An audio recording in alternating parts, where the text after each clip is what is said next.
Nadianto wis bukan anak muda lagi, ning semangate makantar-kantar gah kalah karo sing enom. Ayo. Semangat, harus tetap semangat Nadian ya menggeh-menggeh. Ya tetep semangat menggeh-menggeh iki ora perlu diomongke ngono. Lho wong faktor U Mas ora iso dicolong. Faktor napa? U. U niku napa? Umur. Yuswane pinten? Rasa takon kok ndak mbok nyang. Nek kaya barang dinyang. Seniman itu tidak terbatas oleh umur. Selagi masih kreatif dan mau mengembangkan diri, pasti akan laku di masyarakat. Bener. Terus sampean iki saingane ketat lho Mas Gareng. Saingan ketat piye? Loh, pancen sing gareng pertama teng wayang niku jenengan. Ning setelah jenengan viral, masih banyak gareng-gareng yang lain dan juga lucu sakniki niku. Nggih, niku ya alhamdulillah Mas, berarti saya bisa memberi lapangan pekerjaan pada orang lain. Nah, kuwi sing golekne dalan jenengan. Nggih, niki sadurunge gojek-gojek kula omong spiritual nggih. Pripun niku? Kenapa banyak gareng muncul saya mempersilahkan dan tidak merasa tersaingi sebabnya apa? Nah, niku sing pirsa jenengan lek niku. Kuwi lelakon spiritual ning tanah suci. Iki aku ora ngarang cerita ning ki kanyatan sing tak critake. Fakta.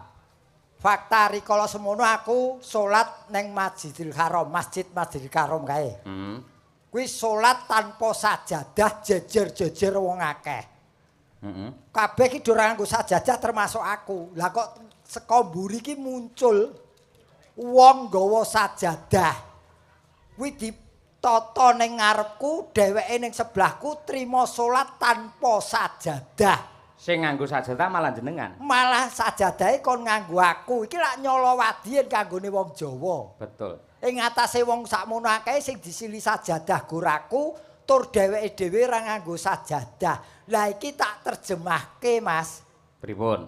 Yen ngono engko aku mulih tekan omah kudu ngekeki papan panggonan wong liya kanggo nyambut gawe ngupaya boga plus siar nyenengake wong akeh. Dadi saiki sing arep gareng monggo dengan catatan harus bertanggung jawab dengan profesinya sebagai gareng. Maksudnya bertanggung jawab iki piye? Ya tenanan ora mung sekedar pupuran putih. Ngono, dadi kaya panjenengane Pak Kades ki begitu terpilih amanah dilaksanakan dengan baik dan benar. Iya. Pak Supardiono kuwi. Pak Supardiono ini lha tunggale aku ngene iki pokoke gareng silakan pokoke dadi dagelan saiki intine Mas. Nggih. Dadi dagelan iki modale saiki kudu pinter. Yen ana dagelan kok ora pinter wis trimo rasa dagel kok timbangane dicengenges wong. Heeh, lu dilumpukne ae ya. Lah diobong ngono. Kok diobong. Lah kuwi. Ono ngobong gareng iki lho. Lah paribasane ngono. Supaya tertib mula tak gaweke paguyuban gareng-gareng. Duh, eneng to kuwi? Ono singkatane kaya kumpulane guru jenenge PGRI. Paguyuban Gareng Republik Indonesia. Tahun kapan kuwi peresmiane? Urung diresmekne wis jalan. Wis jalan, Mas. Wis jalan. Wis tertib saling mengingatkan gareng satu dengan yang lain tukar kawruh. Intine aja isin niru yen durung duwe bahan. Oh iya. Ngono aku tenan ning kene iki seneng penontone anteng dadi jak crita iki kepenak. Wong dasare ya wis suwe aku rasuhan ning tlatah Kutha Suci kene. Kok Kutha Suci? Iki lho Kabupaten Suci to. Kabupaten Kudus. Lah ya Kudus iki ning kamus tak buka artine suci. Oh iya. Dadi sing manggon ning kene iki ya sebisa mungkin tumindak suci mergo kabupatene suci. Oh, heeh. Lah yen Desane iki lah iki sing takon aku dadi pitakonan iki desane iki nganggo H apa ora? Nah, ngene. Yen tulisane iki tanpa H ning macane kuwi kutuk. Nah, ngono. Ya ora iso. Ora iso. Iki yen cara Jawa ya kutuk. Iki yen cara Jawa kutuk yen nganggo H kutuk mergo kutuk karo kutuk ki beda tegese. Yen kutuk kuwi anak pitik, yen kutuk kuwi ikan gabus kae. Heeh. Mula iki aku takon ki kuthuk apa kutuk? Kuthuk. Nggih. Leres ta Pak Bu? Kuthuk nggih. Lah kuwi. Tulisane ngangge H mboten. Kutuk. Wong kene iki sing duwe wilayah kok eyel piye to karo. Aku ki tukang ngeyel kok. Lah aku ki wong Gulawentan. Ngene, jenengan piyayi ngendi? Aku Semarang. Semarang iki plate napa? Hah. Ha. Kuthuk tanpa H to. Nadyan macane lak kuthuk. Walaupun tanpa H tapi malam ini dilengkapi dengan Semarang garengnya mula ngangge H dadine kuthuk malam hari ini ngono. Ning tulisane tetep kutuk. Kutuk. Ya wis arep kutuk ora masalah sing penting nanggap wayang. Sing luwih baku ngoten to, Mas. Betul. Dadi kula pancen sengaja niki wae jane kula teko Gasik ning mampir teng Juragane Haryanto. Oh, nggih, Pak Haji Haryanto. Mergo tlatah Pantura macet kula mboten lewat Kabupaten Demek, Pak. Kabupaten Demek, Pantura macet ora lewat Kabupaten Demak ki nado wong ki cedhak kari Demek kok. Sing jenenge wilayah iki aja digonta-ganti ora iso kowe kurang gaul. Aku lewatku kuwi Wiwit Sida, Kabupaten Kutha Wiwit Sida. Wiwit Sida. Ora tau dolan kowe. Lagi krungu iki aku. Wong kecamatan iki ana Tas Kresek. Pos. Ki apa to iki? Gubuk. Purwodadi. Purwodadi. Purwa ki apa? Wiwit. Dadi ki Sida. Purwodadi ki Wiwit Sida. Wah, ora tau sekolah kowe. Berarti sing nggen sapi perah kae jenenge Mbajul Kesupen. Nah. Kuthaku ki Semawis. Kok Semawis? Semarang ki Semawis. Wong iki tenan aku wis kangen ora sowan ning tlatah Kudus. Leres. Alhamdulillah ditimbali Pak Kades.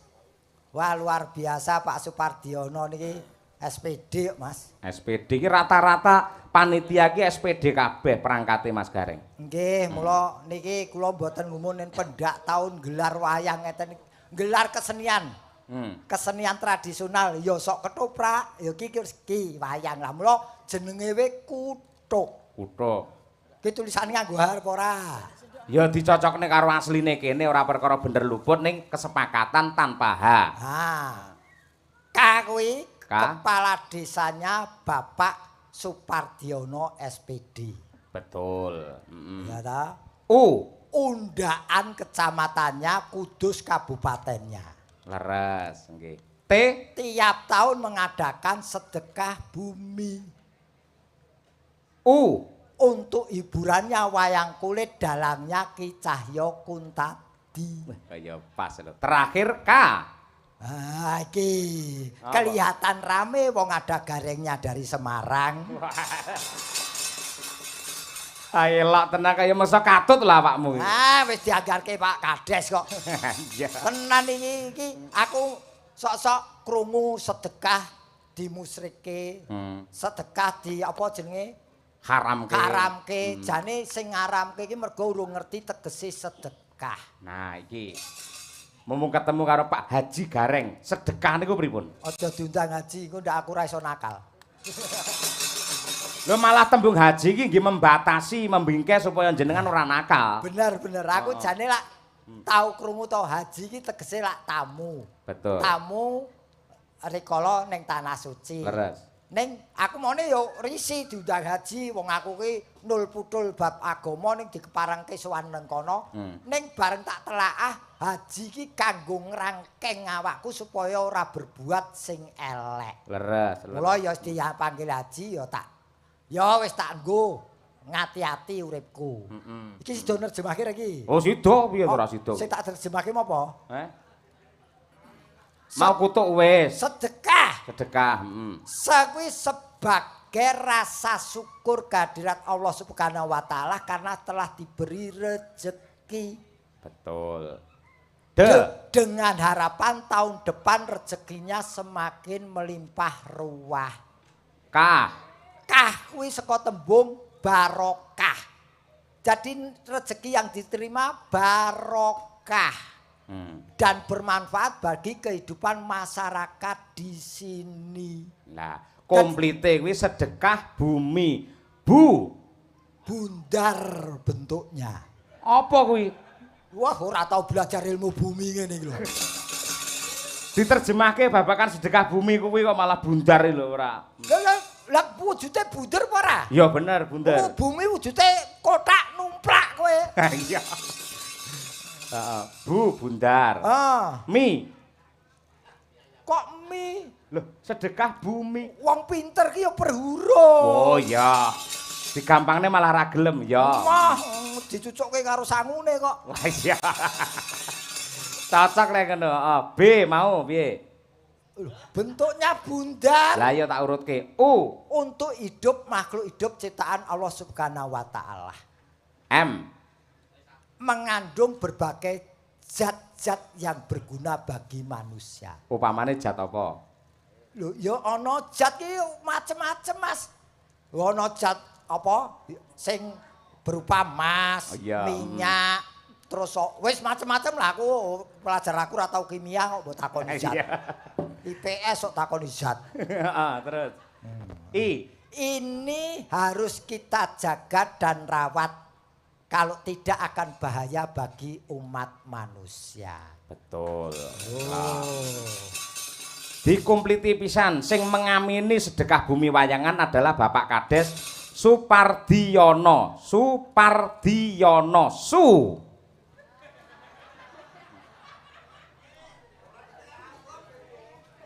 Ayo mau nantang sing lekasi awakmu lho, ayo. Saiki resikone gede, Mas. Lah ngopo? Iki yang kleru ora entuk tambahan lho, Mas.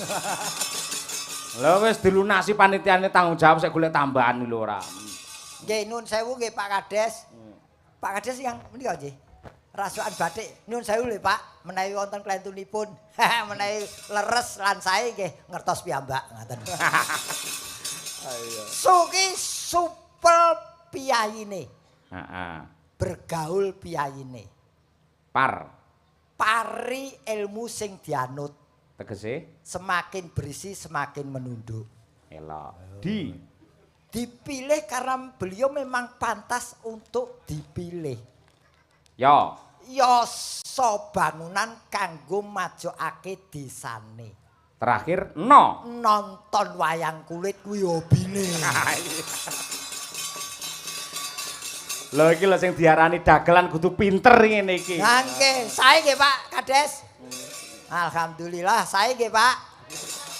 Sae Pak. Kowe arep ngopo reng? Aku ya mung sae kok. Bareng-bareng ngelem karo Pak Kades tak sawang kok. Rupamu malah kaya kotak amal iki piye? Yo kowe kebangetan masamu pesegi. Ning tenan iki beliau nadyan aku lagi sowan sepisan. Nggih. Melihat figur beliau saya sudah bisa tahu bahwa beliau itu bagaimana saya sudah karakternya tahu. Sudah tahu. Oh, makanya dia dipilih sebagai Kades karena beliau sudah masuk kategori Kades. Apakah terjemahan dari Kades? Per huruf, cah pinter kok. Oh iya. K. Karakter beliau bagus. A. Akalnya pintar. D. Dedikasinya tinggi. E utawa E. Ekonominya mapan. Terakhir S. Spiritualnya tebal. Wah. Wis ping pindho mosok ora entuk apa-apa reng kowe.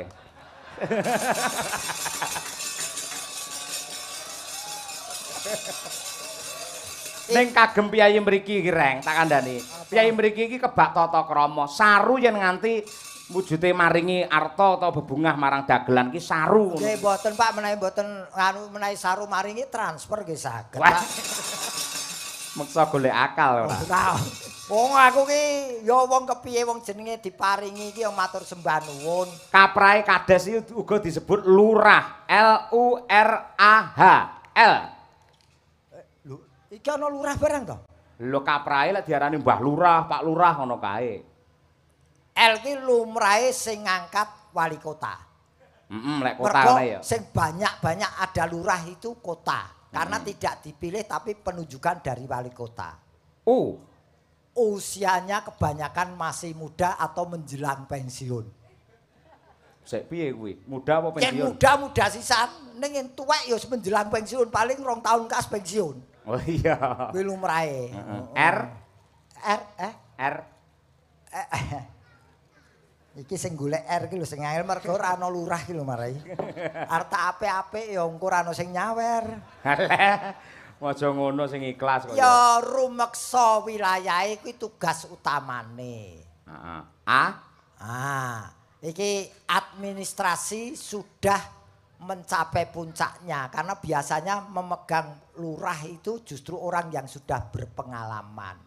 Terakhir Hiruk pikuk kota yang harus dihadapi.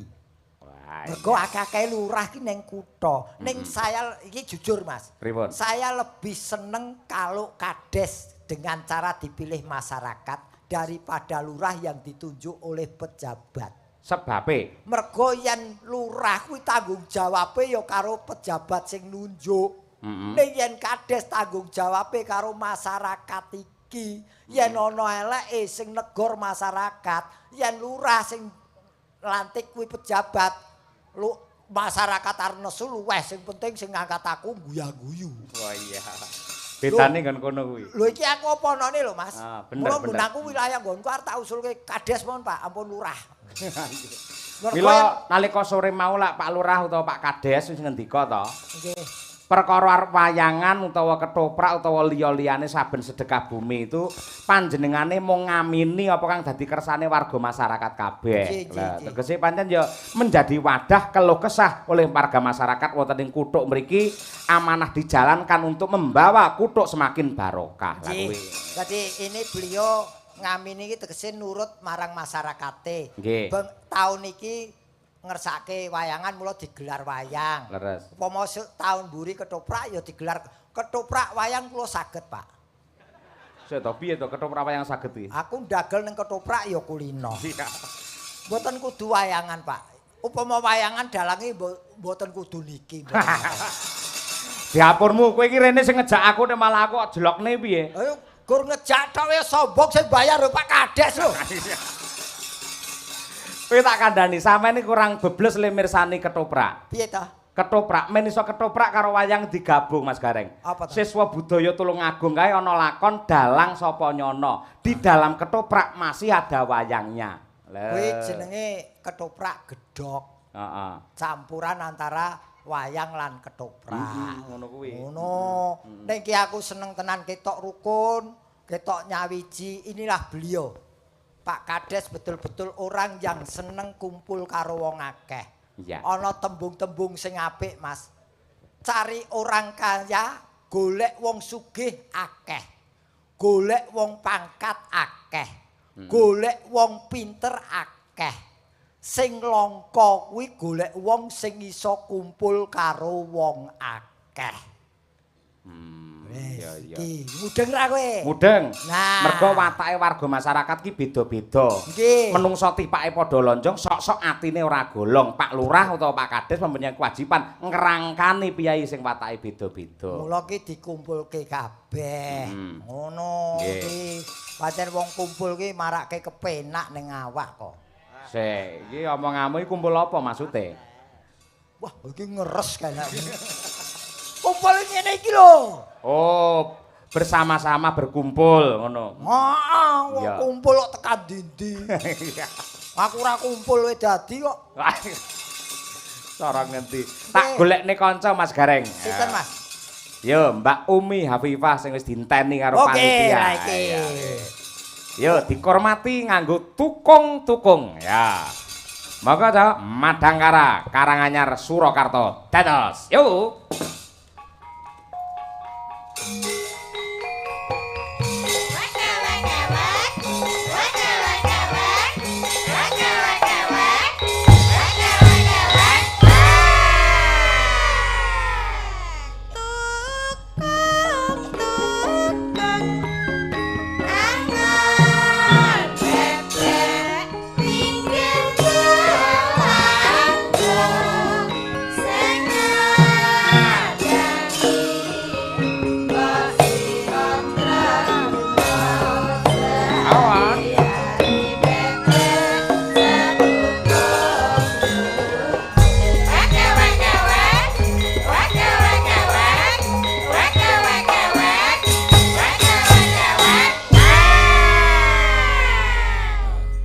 Komentarmu, Reng?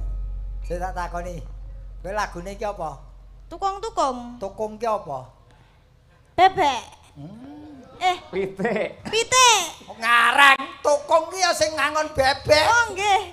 Sing ngangon bebek. Kuwi jenenge tukung. Tukung. Tukung ngangon bebek. Lu tembang wis cethone kok ngono kok takon.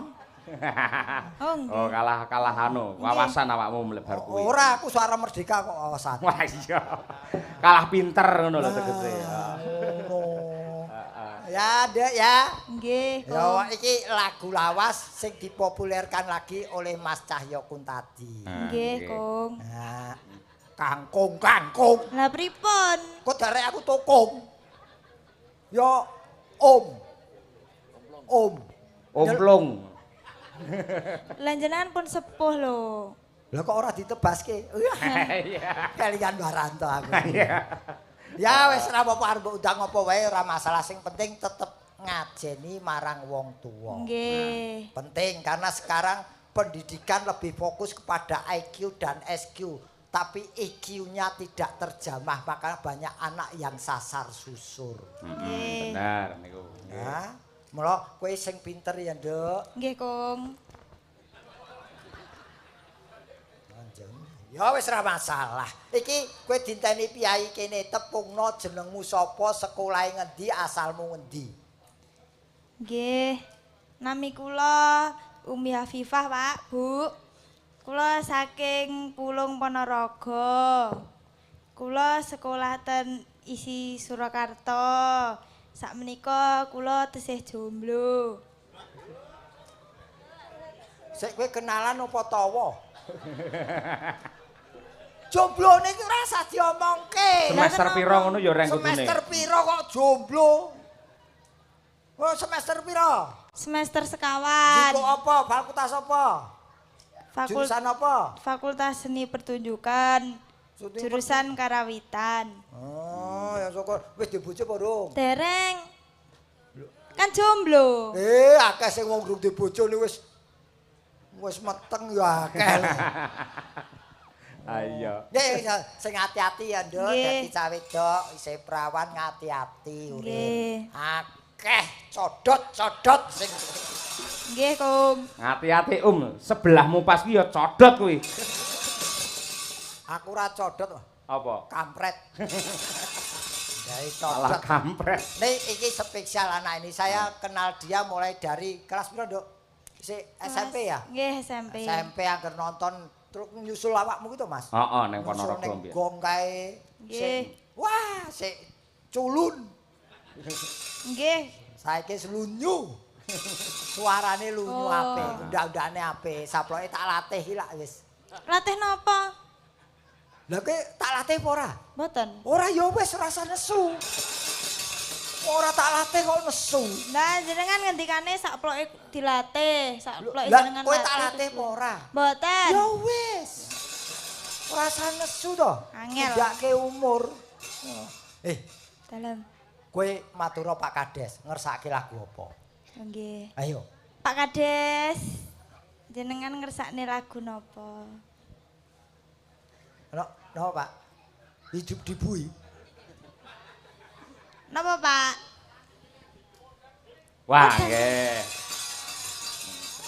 Pak, podang kuning pun arang-arang. Sing anu murai batu, Pak, sing ada. Iki lagu dudu manuk awet ya, Pak. Lagu podang kuning. Dipun bawani mboten Pak Kades? Ah. Dibawani. Bocah niki lak pun katelah Ratu Podang Kuning to Mas Gareng. Ratu podang kuning. Dadi pamane Pak Kades ngersake podang kuning wis pas ngono kuwi. Nggih, wis aja semelang lek, Nduk. Kene iki nggone jenang, bar nembang kok gawani jenang. Jeneng napa? Ya kowe njaluk jenang kreweng iki lho akeh ngono. Wong jenang ya jenang kudus, jenang nopo. Oh iya. Dibawani Asmarandana Podang Kuning oleh Umi Hafifah. Sugeng laras Pak Lurah. Monggo Pak Kades. Nadian wujud temong peksi.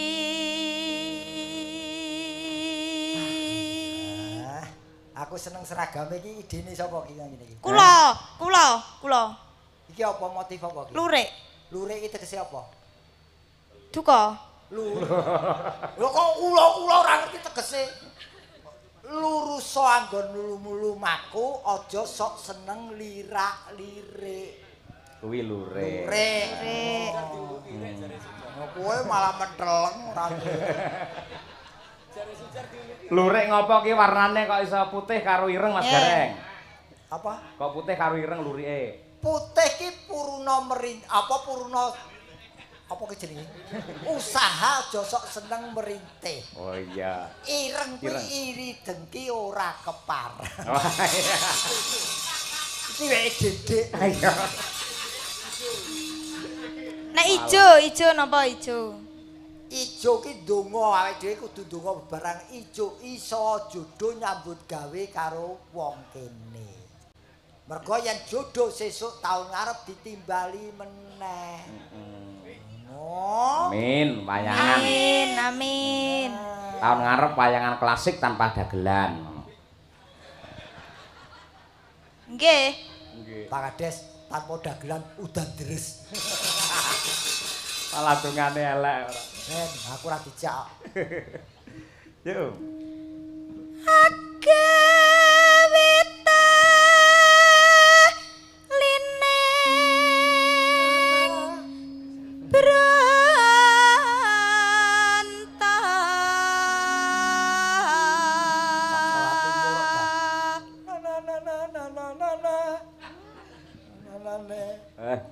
Mbah Waloyo iki. Oh iya ya, Mbah sembuh ora suwe ra tak kepethuk. Mbah Waloyo mbah sembuh ora. Lah ya Waluya kuwi sembuh. Oh iya. Nana alus manis nengsa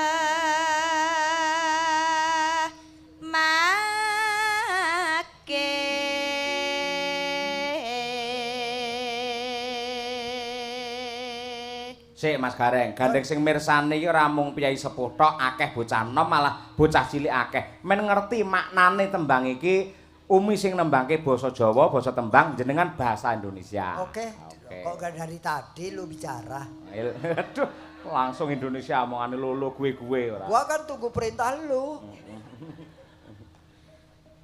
Wasewinggan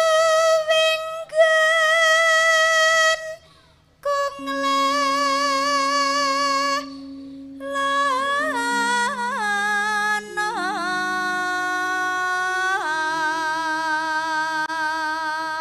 Artinya? Sudah lama aku berkelana. Waduh. Wah, lagune Omah Irama ya. Oh, kelana. Dalam aku berkelana. golek isi podang jenah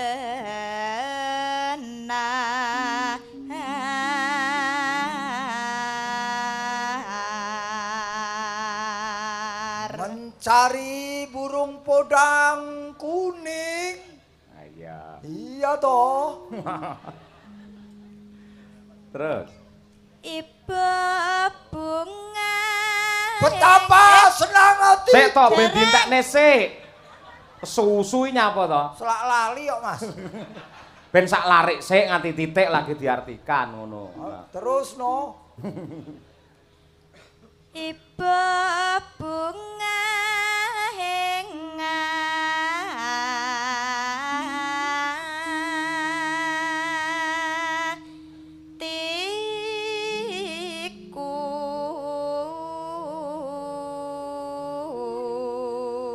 Betapa senangnya my heart. My head ya apa? Hatiku. Waduh, campur terjemahan bahasa Inggris barang iki. Cah pinter kok. Oh iya. nyanding bisa dadi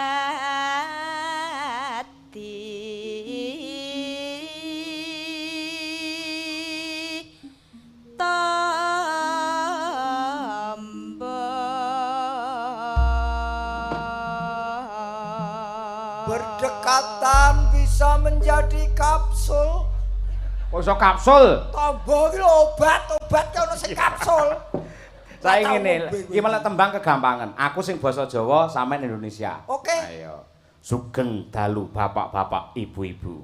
Selamat malam bapak-bapak, ibu-ibu. lan sedaya para nem-neman ing wewengkon Kuthuk. Dan bagi pemuda-pemudi di wilayah Anak Ayam. Kok anak ayam? Kuthuk. Oh iya, Kuthuk. Heeh. Dalu menika kejawi mirsani pagelaran wayang kulit. Malam hari ini kejaba. Kecuali melihat wayang kulit. Monggo sesarengan sami ndedonga dumateng purbane Hyang Agung, mugi-mugi warga masyarakat Kuthuk mriki tansah pinaringan hayu lan rahayu gemari pahloh jinawi kerta tata lan raharja. Allahumma amin. Wawane ra apa kowe iki mlethek ini rejemake. Kagem para pamirsa sedaya, buat para pelihat apa kuwi? Pemirsa, penonton semua. dalu menika ugi wonten door presipun. Malam hari ini juga ada pintu kecepit.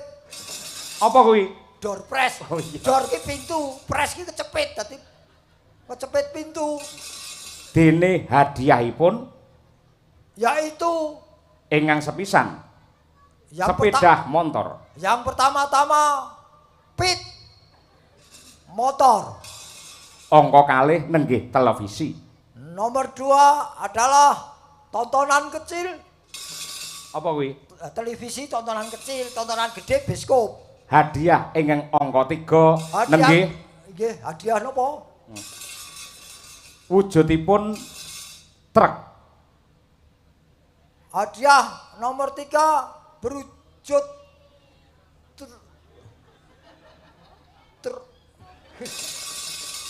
truk bahasa Indonesianya apa? Montor gerobak ngono.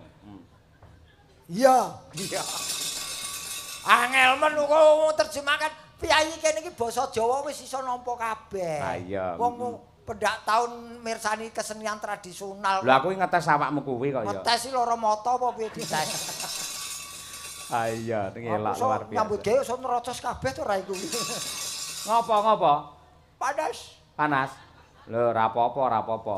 Pancen risikone wong nyambut gawe ngono kuwi. Ya ora resiko nek ora ngene ndredek kabeh iku.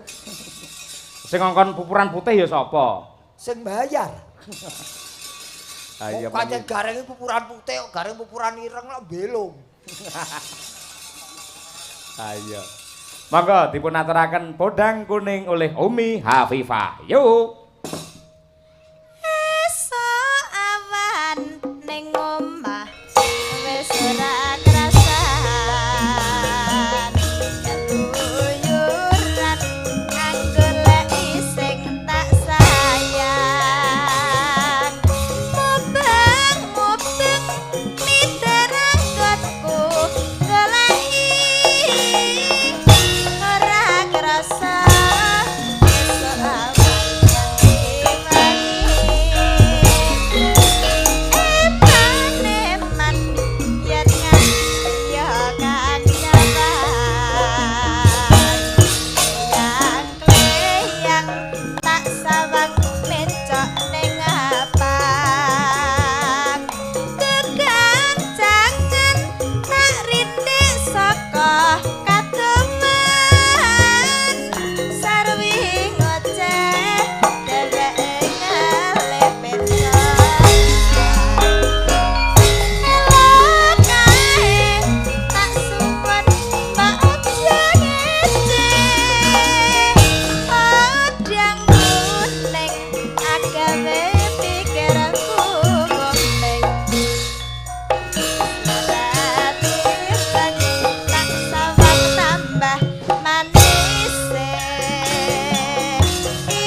keperhatian